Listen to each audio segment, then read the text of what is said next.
নমস্কার বন্ধুরা, কেমন আছো সবাই? আশা করি সবাই ভালো আছো। আজ বলো তো কী রেসিপি নিয়ে এসেছি? হ্যাঁ, তোমরা ঠিক ধরেছো, নরম তুলতুলে চিকেন মোমো। মোমো আমাদের সকলের প্রিয় খাবার, বাচ্চা থেকে বড় সকলেই পছন্দ করে। একদম সহজ পদ্ধতিতে মোমো বানানোর রেসিপি, এবং তার সাথে আছে মোমোর একটা স্পেশাল চাটনি। ভিডিওটা প্রথম থেকে শেষ পর্যন্ত দেখতে থাকো, স্কিপ করো না। প্রথমে আমি এখানে কিছুটা বোনলেস চিকেন মিক্সিতে অল্প করে ঘুরিয়ে নেব। দেখো ঠিক যেমনটি তোমরা দেখতে পাচ্ছ। চিকেনটা সাইডে রেখে দিয়ে এবার বেশ কিছুটা কুচানো সবজি নিয়ে নেব। কি কি নিয়েছি দেখো বন্ধুরা, কুচানো রসুন, গ্রেট করা আদা, গ্রেট করা গাজর, আর নিয়েছি কুচানো ক্যাপসিকাম, পেঁয়াজ ও কাঁচা লঙ্কা। আমি ঠিক আমার পরিমাণ বুঝে নিয়ে এখানে একটা কথা বলি বন্ধুরা, এই সমস্ত কাঁচা উপকরণ চিকেনের সাথে মেখে মোমো বানাই, কিন্তু আমি কড়াইতে ভেজে নিয়ে বানাবো। এবার কড়াইতে কিছুটা বাটার দিয়ে দেব কুচানো রসুন। বেশি ভাজার দরকার নেই, হালকা ভেজে দিয়ে দেব গ্রেট করা আদা। হালকা নেড়েচেড়ে এবার দিয়ে দেব আগে থেকে পেস্ট করা চিকেন কিছুক্ষণ নেড়েচেড়ে যখন দেখব চিকেনের মধ্যে সমস্ত জলজলে ভাবটা শুকিয়ে এসেছে, তারপর দিয়ে দেব আগে থেকে কুচানো সবজি। সমস্ত কিছু ভালোভাবে নেড়েচেড়ে মিশিয়ে নিয়ে দিয়ে দেব স্বাদ অনুযায়ী নুন ও বেশ খানিকটা গোলমরিচ গুঁড়ো দিয়ে ভালো করে নেড়েচেড়ে দেখো বন্ধুরা, মোমোর পুরটা রেডি হয়ে গিয়েছে।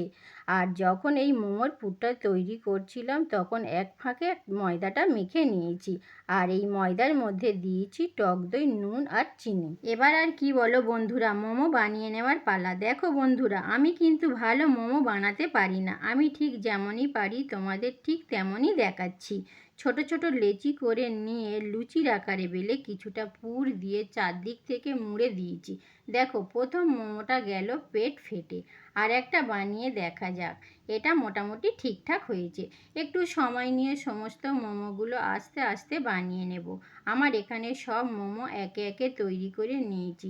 হ্যাঁ, মোমোগুলো কেমন হয়েছে আমাকে কমেন্ট করে জানিও। খারাপ হলে খারাপ বলবে, আর ভালো হলে ভালো বলবে। যাই হোক, চলো এবার সেদ্ধ করে নেওয়ার পালা। এবার মোমোর সাথে স্পেশাল চাটনিটা বানিয়ে নেওয়া যাক। প্রথমে কড়াইতে অল্প জল দিয়ে দেব 6-7টা শুকনো লঙ্কা, আর দেব কয়েকটা রসুন, কয়েক টুকরো আদা ও দেব কয়েকটা পাকা টমেটো। স্বাদ অনুযায়ী নুন দিয়ে সমস্ত কিছু সেদ্ধ করে নিয়ে দেখো কড়াইয়ের জলটা শুকিয়ে গিয়েছে। এবার টমেটোর খোসা একে একে তুলে ফেলে দেব। সমস্ত কিছু ঠান্ডা করে নিয়ে মিক্সিতে ভালো করে একটা পেস্ট তৈরি করে নেব। আমার এখানে মোমো দিয়ে খাওয়ার জন্য কান গরম করা স্পেশাল চাটনি রেডি বন্ধু। আমার এখানে সমস্ত মোমো সেদ্ধ করে নিয়ে একটা প্লেটের মধ্যে সাজিয়ে নিয়েছি, আর কিছুটা কান গরম করা স্পেশাল চাটনি দিয়েছি। আবার আমার তীর্থবাবু আবদার করে বসলো, ও ভাজা মোমো খাবে। ছেলেকে বানিয়ে দিলাম, আর ভিডিওটা আমার বন্ধুদের জন্য তুলে নিলাম। কড়াইয়ে কিছুটা বাটার দিয়ে ওই আগে থেকে কয়েকটা সেদ্ধ মোমো নিয়ে কড়াইয়ের মধ্যে দিয়ে হালকাভাবে নেড়েচেড়ে দিয়েছি ছোট চামচে 2 থেকে 3 চামচ মোমোর চাটনি, আর দিয়েছি অল্প করে টমেটো সস। ভালো করে নেড়েচেড়ে ছেলের জন্য ভাজা মোমো তৈরি হয়ে গেল। বন্ধুরা, আমার এই পুরো ভিডিওটা তোমাদের কেমন লাগলো? ভালো লাগলে তোমরাও ট্রাই করে দেখতে পারো। সবাই ভালো থেকো। আমার এই পুরো ভিডিওটা দেখার জন্য তোমাদের অনেক অনেক ধন্যবাদ।